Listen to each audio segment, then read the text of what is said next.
Well, we're here to help people in anywhere in our state, or actually anyone outside of our state who has any questions regarding policies about Great Lakes. We can point you to the resources, we can point you to the answer people, and we can help you deal with the concerns and questions that you have.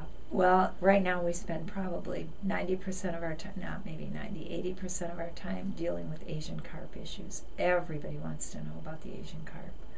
So sometimes I get a little tired of it, frankly, because there are a lot of other things to do too. But that's probably the issue that concerns and consumes us. The Great Lakes Restoration Initiative is Congress's and the federal government's promise to the Great Lakes, and it was actually made by former President George Bush. You know, they spent several years restoring the Everglades, and they spent several years restoring Chesapeake Bay. And the commitment at the time was, we will get those done, and then we will make a 5-year commitment to the Great Lakes. The promise was $475 million a year for 5 years.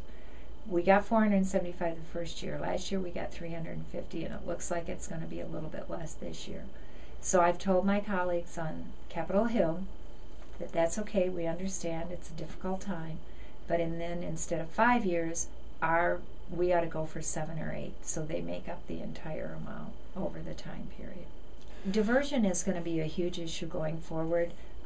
Right now our first request is the Waukesha request, but I think there will be others. And our fear, obviously, which I think led us to the compact, is that as water gets more and more scarce, water's been called the gold of this century, and I think that's very true. And as it gets more and more scarce, I think some of our western states are going to want our water. I think they're going to want pipelines.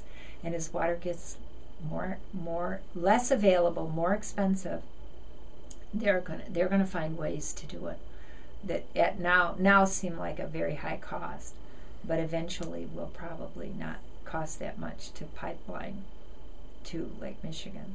Well, the Great Lake Compact prevents diversions unless there's a real need by someone else, by another Great Lake state or the provinces. But then it has to meet a very high standard in order to allow for that diversion. And it does allow for emergency diversions. Should there be a worldwide famine, a worldwide catastrophe of some sort, and other countries would need our water, it does allow for that, but the Great Lakes governors have that final decision-making power.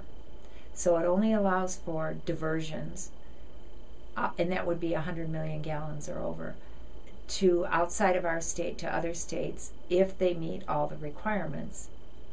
It only allows for diversions outside of our state, outside of our basin, if there is some kind of a worldwide catastrophe.